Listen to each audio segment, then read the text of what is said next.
Caribbean കടലിൽ അമേരിക്കയുടെ നാവികസേനാ കപ്പലുകൾ തമ്മിൽ കൂട്ടിയിടിച്ചു.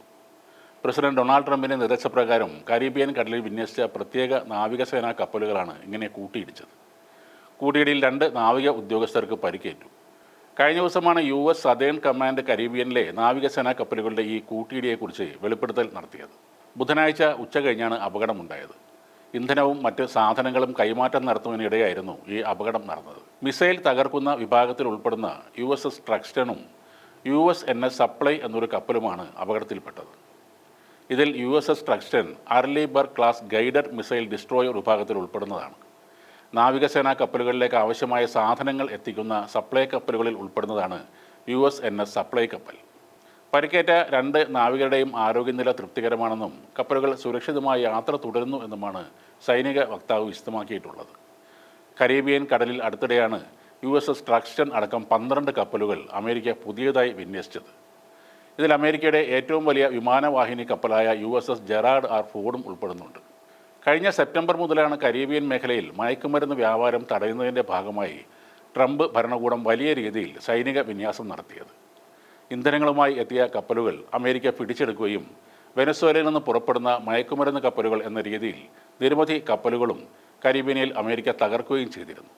അതിനിടെ അപ്രതീക്ഷിതമായി വെനസ്വേല പ്രസിഡന്റ് നിക്കോളാസ് മഡുറോയെ അമേരിക്ക പിടികൂടുകയും ചെയ്തിരുന്നു. മയക്കുമരുന്ന് മാഫിയക്കെതിരായ നീക്കങ്ങൾ മുൻനിർത്തി ട്രംപ് ഉത്തരവിട്ട ഓപ്പറേഷൻ സതേൺ സ്പിയറിൻ്റെ ഭാഗമായാണ് ഈ കപ്പലുകൾ കരീബിയൻ കടലിലേക്ക് എത്തിയത്.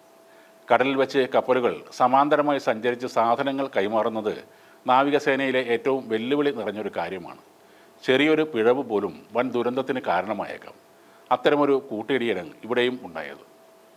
യുദ്ധക്കപ്പലുകൾ തമ്മിലുള്ള കൂട്ടിയിടി അപൂർവമായി മാത്രം സംഭവിക്കുന്നെന്ന് വാർത്ത ആദ്യം റിപ്പോർട്ട് ചെയ്ത വാൾ സ്ട്രീറ്റ് ജേർണൽ പറയുന്നു. ഇതിനു മുൻപ് ഇത്തരമൊരു സംഭവം നടന്നത് 2025 ഫെബ്രുവരിയിലായിരുന്നു. അന്ന് USS ഹാരി എസ് ട്രൂമാൻ ഒരു ചരക്ക് കപ്പലുമായി കൂട്ടിയിടിക്കുകയായിരുന്നു. സംഭവത്തെക്കുറിച്ച് അമേരിക്കൻ നാവികസേന ഇപ്പോൾ അന്വേഷണം ആരംഭിച്ചിട്ടുണ്ട്. കപ്പലുകൾക്കുണ്ടായ കേടുപാടുകളെക്കുറിച്ച് വിലയിരുത്തൽ നടത്തിവരികയാണ്. ഇതിന് ശേഷമേ ഇവ ദൗത്യം തുടരണമോ അതോ അറ്റകുറ്റപ്പണിക്കായി തിരികെ പോകണമോ എന്ന് തീരുമാനിക്കുകയുള്ളൂ. ഫെബ്രുവരി 11 ബുധനാഴ്ച ഉച്ചയോടെയാണ് അപകടം നടക്കുന്നത്. USNS സപ്ലൈ എന്ന കപ്പലിൽ നിന്ന് ഇന്ധനം സ്വീകരിക്കാൻ USS ട്രക്സ്റ്റൺ അടുക്കുന്നതിനിടെ നിയന്ത്രണം തെറ്റി ഇടിക്കുകയായിരുന്നു. ആ സമയത്ത് മറ്റൊരു ക്രൂസർ കപ്പലായ USS ഗെറ്റിസ്ബർഗ് സപ്ലൈ ഷിപ്പിൻ്റെ അടുത്തായി ഉണ്ടായിരുന്നുവെന്നും റിപ്പോർട്ടുകൾ പറയുന്നു. 2 നാവികർക്ക് നിസ്സാര പരിക്കുകളാണ് പറ്റിയതെന്നും അവരിപ്പോൾ സാധാരണ നിലയിലേക്ക് തിരികെ വന്നുവെന്നും അപകടത്തിൽപ്പെട്ട 2 കപ്പലുകളും വീണ്ടും യാത്ര തുടരുന്നു എന്നുമാണ് ഒടുവിൽ കിട്ടിയ റിപ്പോർട്ടിൽ പറയുന്നത്.